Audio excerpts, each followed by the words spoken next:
দেশে বিএনপি নামক একটা দল আছে যারা নিজেদেরকে অনেক বড় দল মনে করে এবং তারা বলতো যে জামাত ইসলামের ভোট 5%ও নাই, অতি জোর 5% থাকতে পারে।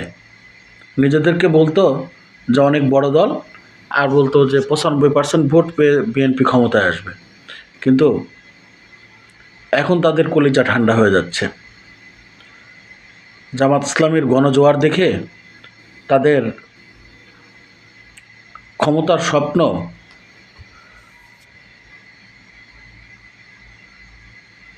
স্বপ্ন হারাতে বসেছে। তাহলে আপনারা যদি 95% ভোট পেয়ে ক্ষমতায় যেতে পারেন, তাহলে তো আপনাদের কোনো ভয় থাকার কথা না। আপনারা মানুষকে ভয় দেখাচ্ছেন, কেন্দ্রে যেতে দিবেন না, হাত পা ভেঙে দিবেন।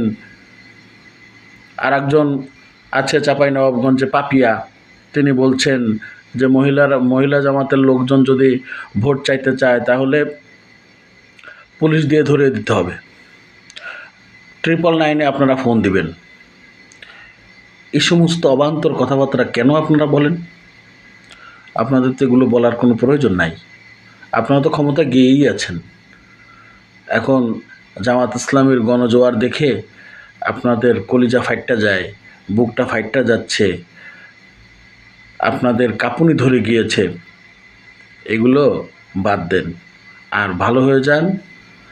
আর আগামী 12 তারিখ অপেক্ষায় থাকেন। বাংলাদেশের জনগণ আপনাদেরকে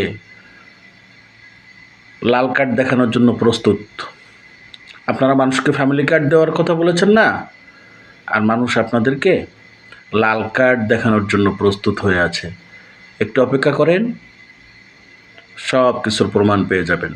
কারা বড় দল আর কারা ছোট দল, সব কিছুর প্রমাণ 12 তারিখে পেয়ে যাবেন ইনশাআল্লাহ।